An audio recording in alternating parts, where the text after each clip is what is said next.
Alrighty, this Tuesday tidbit is how much does my employment history matter? This is a very common question. And typically, when people bring up this question, they're worried about a couple of different things. Number one is, hey, part of my job history is the fact that I was a student.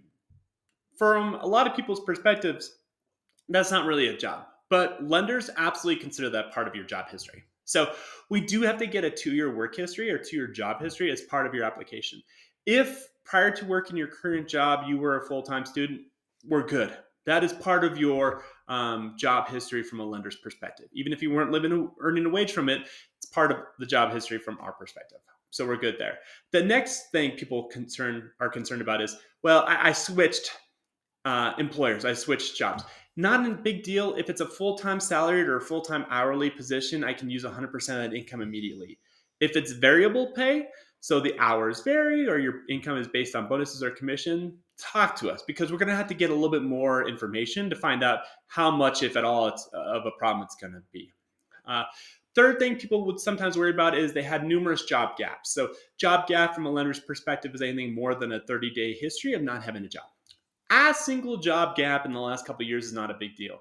Honestly, even a couple are probably not a big deal. Where lenders really are going to struggle is when you're like 1 month on a job, 1 month off a job, 1 month on a job, 1 month off a job. But there's multiple job gaps, and there's a lot of different jobs being held. It could point to possibly, and again, it's not necessarily an issue, but it could possibly point to the fact that you simply can't hold down a job. If all of those moves were made because of a reasonable reason. Hey, I kept getting promoted and I kept going to a new job for better pay. Makes total logical sense. We can connect those dots. We're really not going to have an issue. So, yeah, that's kind of what lenders are looking at when it comes to your employment history. Sometimes it's a big deal. Usually it's really not. It just kind of depends. And then the last thing people might concern themselves about is if you completely changed industries. Seen that happen a lot.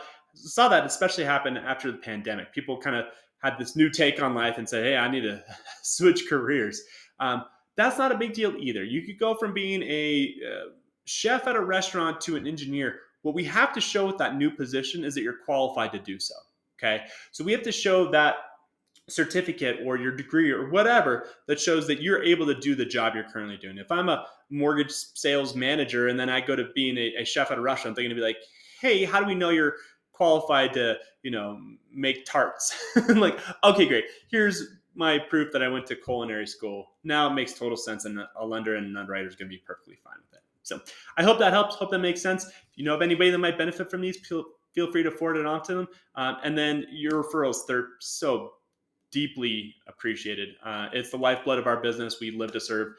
So thank you, thank you, thank you. It means the world to me and my team. So appreciate you all. See you at the next one. Thanks. Bye.